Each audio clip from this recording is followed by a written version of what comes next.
بسم اللہ الرحمن الرحیم۔ السلام علیکم ورحمۃ اللہ وبرکاتہ۔ جی بیٹا، کیسے ہیں آپ لوگ؟ خیریت سے ہیں؟ یقیناً آپ خیریت سے ہوں گے انشاءاللہ۔ جی بیٹا، آج ہم کام کریں گے اپنا جو آپ کے چیپٹرز کے اینڈ پہ تشبیہ دی گئی ہے، داستان کا بتایا گیا ہے، ناول، افسانہ، سہل ممتنع، ان کے بارے میں آج ہم بات کریں گے کہ 10 ذیل کا ادب کے اعتبار سے تعارف کیا ہے۔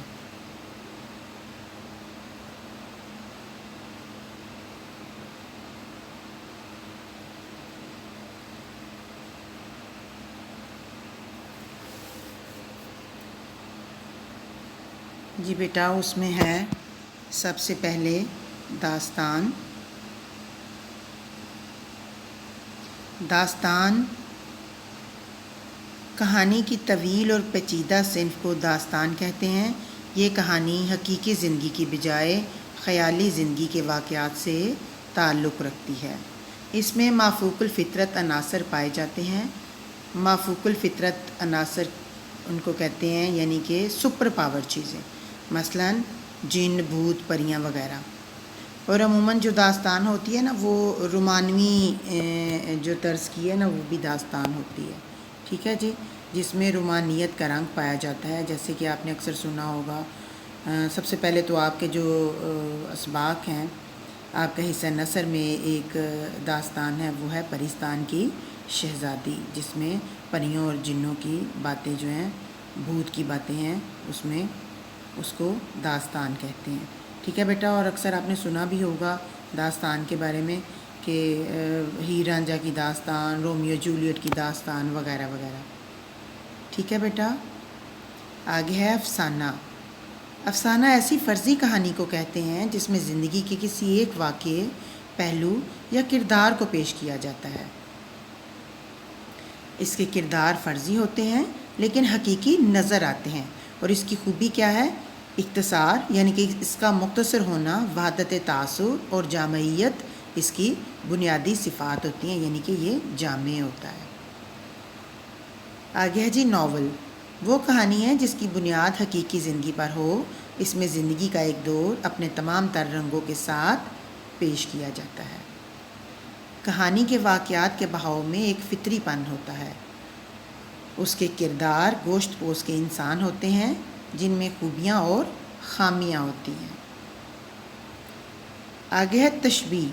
کسی چیز کو کسی خاص خوبی یا وصف کی وجہ سے کسی دوسری چیز کے مانند قرار دینا تشبیہ کہلاتا ہے۔ مثلاً پانی برف کی طرح ٹھنڈا ہے، میرا بیٹا چاند کی طرح خوبصورت ہے۔ اور تشبیہ کے ارکان کتنے ہیں؟ 5۔ ان کو آپ نے یاد کرنا ہے۔ کون کون سے 5؟ مشبہ، مشبہ بے، وجہ شبہ، غرض تشبیہ، حرف تشبیہ۔ جی نیکسٹ ہے زمانی الفاظ۔ ایسے الفاظ کا املا تو ایک جیسا ہوتا ہے لیکن ان کے معنی 2 ہوتے ہیں۔ اس میں بعض اوقات لفظ ایک معنی میں مذکر اور دوسرے معنوں میں مونس استعمال ہوتا ہے۔ مثال کے طور پر سوات میں کون سی کان ہے؟ کان کس کو کہتے ہیں؟ ایک تو آپ کے جسم کا حصہ ہے کان، اور دوسری کان جہاں سے معدنیات وغیرہ نکالی جاتی ہیں۔ بارشوں سے آئینے کی آب جاتی رہی۔ آب ایک تو پانی کو کہتے ہیں، دوسرا آب چمک کو بھی کہتے ہیں۔ مضمون، کسی مقررہ موضوع پر اپنے خیالات، جذبات، احساسات یا تاثرات کا نثر میں تحریری اظہار مضمون کہلاتا ہے۔ اور مضمون کا معنی کیا ہے؟ ضمن میں لیا ہوا، یعنی کہ ترتیب دیا ہوا۔ توازن، تناسب اور نظم و ضبط اس کے اہم تقاضے ہیں۔ کس کے اہم تقاضے ہیں؟ مضمون کے۔ سہل ممتنع، سہل ممتنع اس شعر کو کہتے ہیں کہ اس سے آسان کچھ نہ ہو مگر اس میں ایک پیغام چھپا ہو۔ مثلاً آسان تو ہو کہنے میں لیکن اس میں بہت بڑی بات جو ہے وہ شاعر کہہ دے۔ پڑھنے میں وہ بہت آسان ہو لیکن سمجھنے میں اس میں بہت پیغام چھپا ہو، اس کو سہل ممتنع کہتے ہیں۔ مثال کے طور پر آدمی آدمی سے ملتا ہے، دل مگر کم کسی سے ملتا ہے۔ یہ سہل ممتنع کی مثال ہے۔ اس کے علاوہ آپ یقیناً آپ کو بھی اس طرح کے سادے اشعار پتہ ہوں گے، اس کی آپ نے پریکٹس کرنی ہے بیٹا کہ سہل ممتنع کے اشعار کون کون سے ہیں جو بالکل آسان اور سیدھے سمجھ آ رہے ہوں لیکن ان میں بہت بڑا میسج چھپا ہوا ہو۔